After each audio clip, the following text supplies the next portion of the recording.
Woof. Well, I'm greatly honored to be here. Thank you, Kenny and Nina, and thank you all, Bioneers. It really feels like I've come home. I really have some groundbreaking new research, never been revealed to an audience like this, only in the past several weeks, that I'm going to reveal at the end of my talk. Now, I'd like to start out my talk because I'm wearing my favorite hat. It's a very cool hat, made from the Amadou Mushroom. It's a birch polypore mushroom.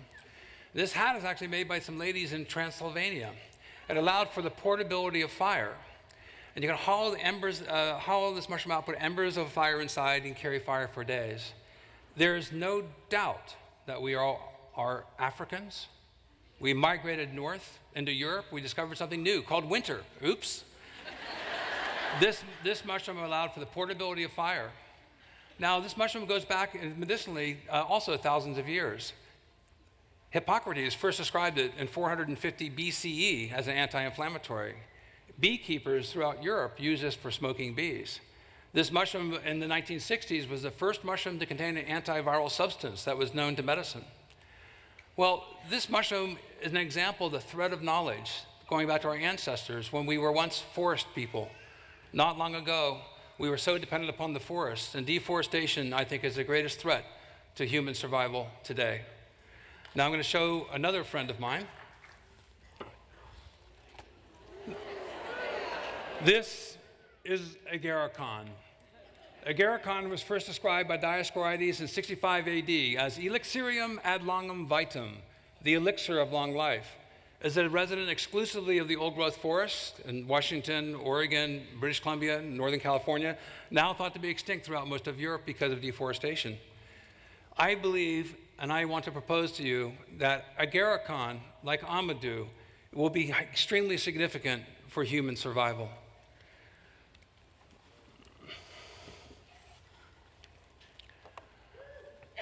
We have now entered into 6X, the greatest extinction event known in the history of life on this planet. But this extinction event is not caused by an asteroid impact, volcanoes, or earthquakes. It's caused by an organism, by us.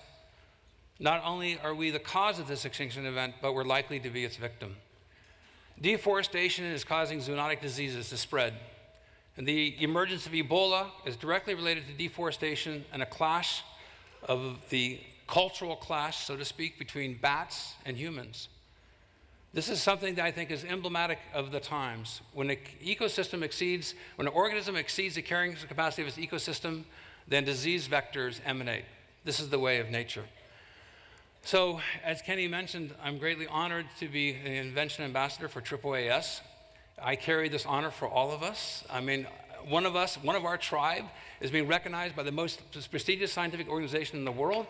So, thank all of you. Now, my brother John really inspired me to get into science. He went to Yale. We had a beautiful laboratory in the basement when I was a kid, but he never let me get in there because I was the youngest son, and he was my mentor, but he was always kind of like competitive to me. He never really believed that this mushroom science stuff was all that important. So when this award was announced, I was vetted by scientists, so I was really eager to call my brother John. I called, and there's no answer, and so I emailed him on June 9th, when the award was announced. On June 9th, that is the day that they discovered my brother John's body. He never got the email. So this talk is dedicated to him. So we spend a lot of time in the old-growth forests, and in these forests, I believe, are libraries of knowledge. Ancestrally, it goes back not only millennia, but multidimensionally in ways that we can barely imagine.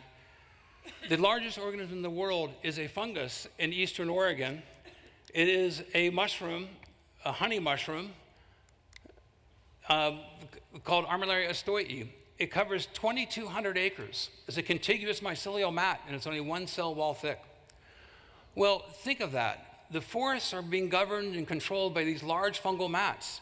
And I think we should respect things that are larger than us, especially the largest organism in the world, don't you think? And the mycelium of these saprophytic fungi in particular are the grand molecular disassemblers of nature. They're soil magicians. They're tenacious. They can hold tens of thousands times their weight. They can hold the soil together, preventing erosion. And then when they stream out and grow coarse habitats, they control the descension of subsequent microorganisms that populate the downstream communities that give rise to the plants in the forest that create debris fields that then feed the fungal descendants. They're purposeful in their choosing of microbial allies, and they're commensal.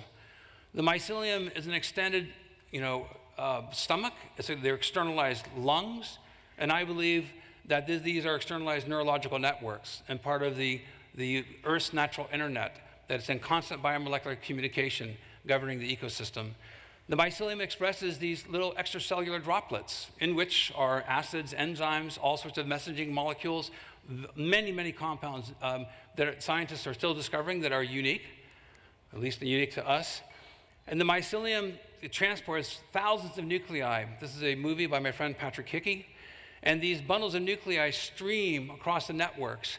And because of epigenesis and the resorting of nuclei at the tips, literally hundreds of millions of tips of mycelium in a swath the size of the stretch of my arms, if there's a new insect, a new toxin, a new food source, if there's a reassortment of nuclei, an expression of a new enzyme, a new acid, a new solution to digesting that toxin, what happens? The mycelium becomes educated.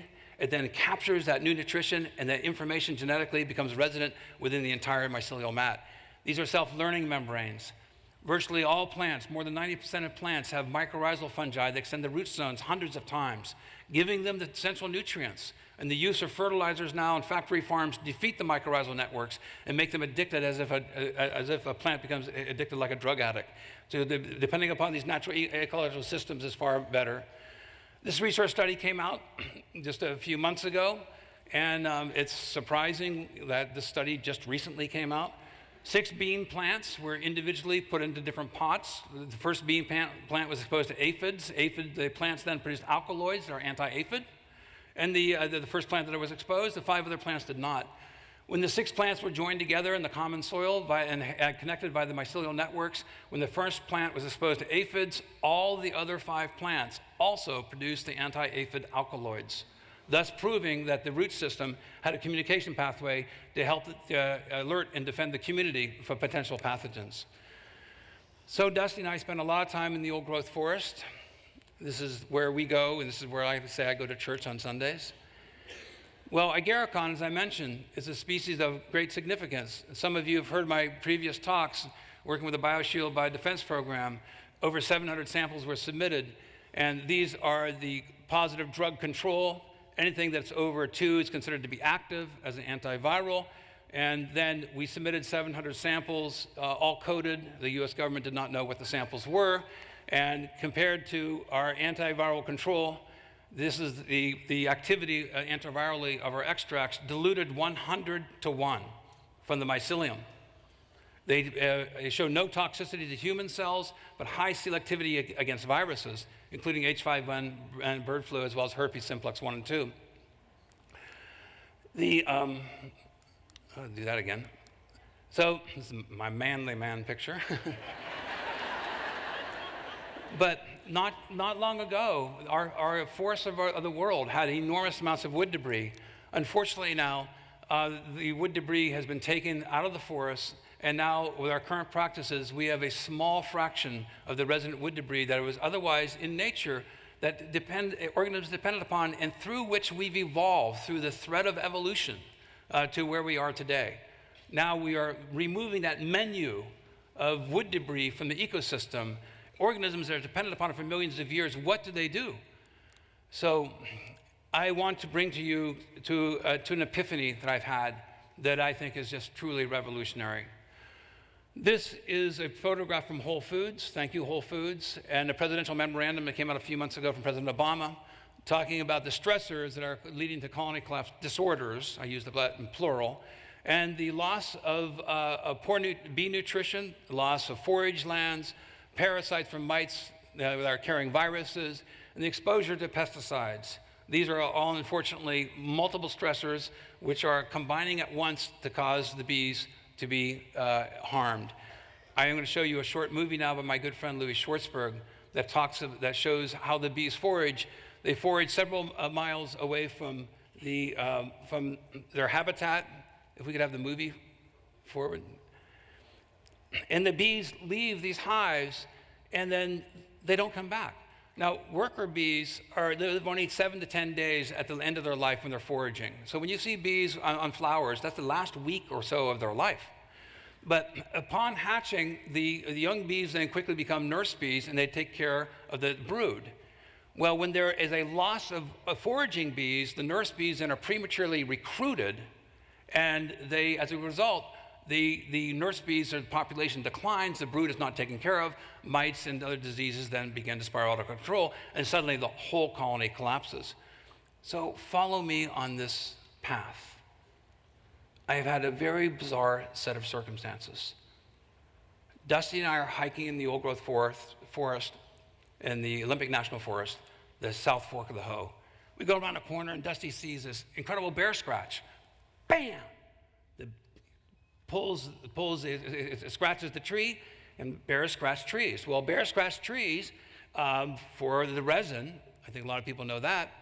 And we came back 2 or 3 years later, and this is the entry wound for polypore mushrooms. So the Forest Service and the lumber industry hired hunters to kill thousands of bears because they were scratching the trees and hurting their timber interests. And then David Suzuki and others then found out that the bears were actually pulling salmon from the stream and bringing sea phosphorus back into the forest ecosystem, thus allowing the trees to grow larger. Humans are so adept at choosing exactly opposite of their best interests. So we went to this tree 2 years later, and lo and behold, the red-belted polypore mushroom was popping out. This is exactly the species that the timber industry and the lumber industry in their documents was trying to prevent from growing. Well, this fungus is very active in breaking down a wide assortment of toxins, anthropogenic and xenobiotic toxins, including pesticides, herbicides, and fungicides. And so I had a garden, and in 1984, I had 2 beehives, and I'm growing the garden giant mushroom in my garden. And then one day I walk out in the morning, and I'm astonished when I look close. I have bees that move the wood chips away, exposing the mycelium. I looked really carefully, and they were sucking on my mycelium.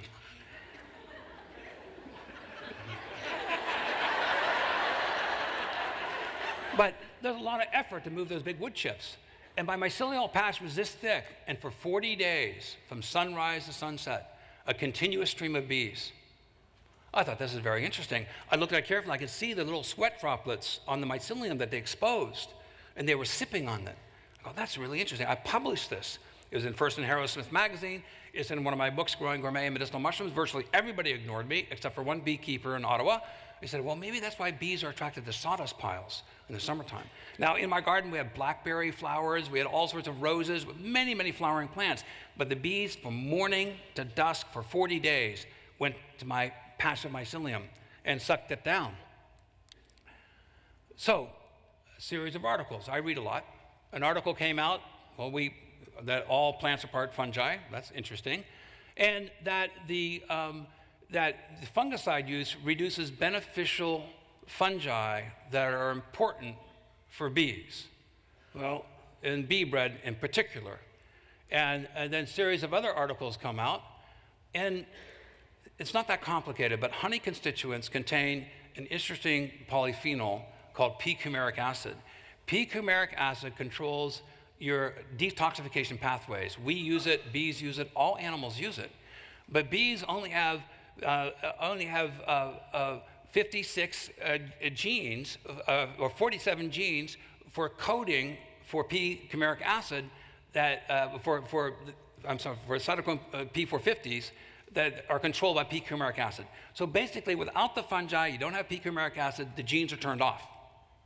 So the bees are dependent upon these fungal compounds that are in decomposing wood for their detoxification pathways. When you remove the wood, their detoxification pathways are turned off. There is a hyperaccumulation of toxins, fungicides, herbicides, insecticides, etc. The bees develop malaise. They are not able to take care of themselves as well. And so I thought, well, that's interesting. There's a fungal constituent. Well, the bees also are being parasitized by mites, and mites carry viruses. And when there is a 7% infestation of mites in beehives, the colony collapses. Whoa. Well, there's lots of research on entomopathogenic fungi. Some of you know my work on this. And there's this metarhizium fungus that does not harm bees, but attacks the mites. So there's a lot of research on how can we control varroa mites that are vectoring the viruses by using this fungus. So something else that I've been very keen on. And so when Louis Schwartzberg knew of my work with insects and fungi, he says, Paul, can you help the bees? I went, I had this really strange experience with bees in my garden. So I said, well, Louis, let me look into that. And I started thinking. And I love the brain space between sleep and awakening. And I lay in that state of semi-consciousness. And then I have this Gestaltic experience of connecting the dots. And then I have this epiphany that took me 30 years. And so we have now created MycoHoney, coming from mycelium. And the MycoHoney is extremely sweet, a wide assortment of sugars and polysaccharides. Beekeepers typically use 50% sucrose solutions to feed the honeybees. Honeybees are not native to North America, but we have 4,000 native bees, and they also are dependent upon these complex sugars. So we created this MycoHoney, and then I approached several universities. When I contacted Washington State University, they said, please don't go to anyone else. This is too cool of an idea. So we started doing experiments with bees. First, we want to do a stress test. 100 bees in a cage. They're given extracts of the mycelium, the MycoHoney, of different species. We have 500 strains and species in our cultural library. But I focused in on a particular group of polypore mushrooms because I knew from agarikon and from Amadou that they had antiviral properties. So we started doing this research, and then it dawned on me, wow, many of these polypores grow on birch trees. And so we have Amadou, which is at the very top, we have chaga, and we have reishi. Now, bees go to scratch trees only of willows and birch trees and young firs, which the bears also scratch. And the red-belted polypore grows on firs, and these three other species here grow on birch trees. But that's specifically the trees the bees go to sip on the sap and to collect the resins for propolis. So here are our preliminary results, and this is a stress test showing the effects of the red-belted polypore and the Amadou mushroom and being able to increase longevity. Those of you who know anything about significance factors, this is extraordinarily significant. And this ratio here means that the more of the bees are living, and so the worker bees can do their job, the nurse bees are not prematurely recruited. So Dr. Steve Shepard and Dr. Brandon Taylor, who I'm working with, have been doing this work. And as an entomologist of 39 years of experience studying bees, I'm unaware of any reports that extend the life of worker bees more than this. So this is a very skeptical group of scientists.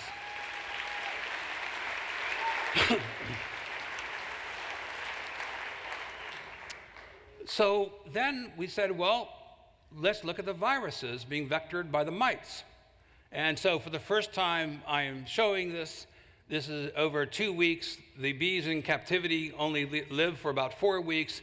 They succumb to the viruses vectored by the mites and the other absence of access to these fungal constituents that help the detoxification pathway. And feeding them our extracts compared to the sugar control, and you can see how the viral count skyrockets. And then at 0.1%, 1%, and 10% solution, the viral counts plummet. Now, so looking at this with some other species now, looking at the red reishi, which also grows on birch trees, we get a similar effect. A massive amount of viruses will reproduce within the bees without the exposure to the MycoHoney, but as the MycoHoney increases, there is a radical decline in the viral pathogen payload. How weird is this? That the same mushrooms that can limit bird flu, H5N1, herpes, also positively affect bees and being able for them to control the viral burden and reduce them. I think this points to a larger picture. And looking now at the bees in captivity and the survival rate, the red reishi also, and this is significant here in this part of the lifespan. Again, the worker bees are able to do their job. The nurse bees don't have to be prematurely recruited. The colony then is better able to survive. So a hypothesis is not necessarily based on facts. This is my hypothesis. The increase, the longevity of worker bees, reduction of the viral loads, the reduction of varroa mites, and the increased year-to-year survival. Well, the hypothesis has now become a theory. We have confirmed that we can increase longevity. We can confirm that we reduce the viral payloads. We know that the varroa mites can be controlled by metarhizium fungi, and now we are going to go into thousands of beehives next fall to try to be able to demonstrate this, across many states in the United States and hopefully in many countries.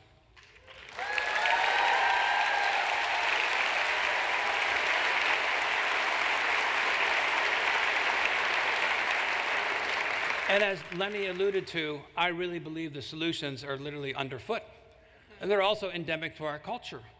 How many of us read Winnie the Pooh to our children, or some of you young people here knew about Winnie the Pooh going to rotted logs to go after the bees?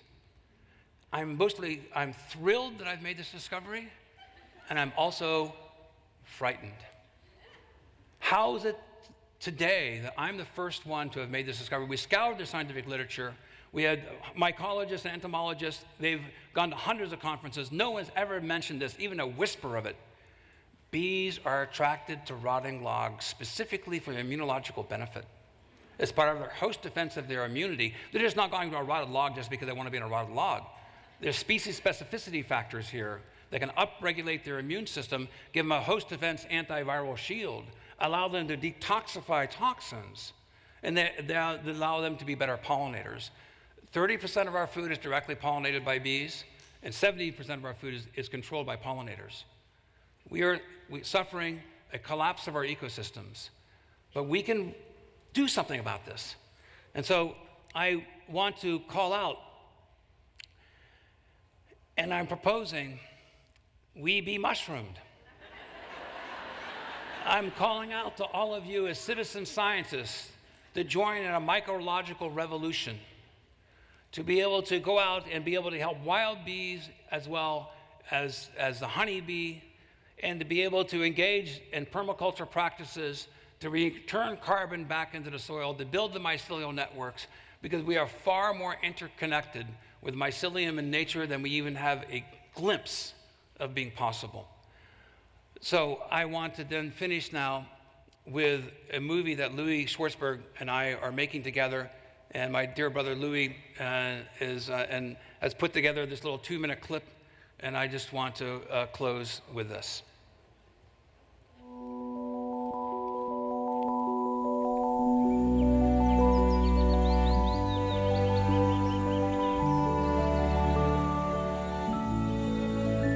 Mushroom mycelium represents rebirth, rejuvenation, regeneration.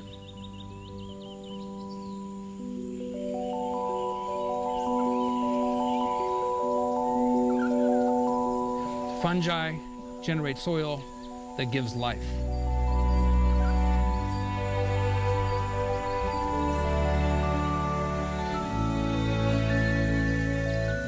The task that we face today is to understand the language of nature. My mission is to discover the language of nature of the fungal networks that communicate with the ecosystem. And I believe nature is intelligent. The fact that we lack the language skills to communicate with nature does not impugn the concept that nature is intelligent. It speaks to our inadequacy for communication. If we don't get our act together and come in commonality and understanding with the organisms that sustain us today, not only will we destroy those organisms, but we will destroy ourselves.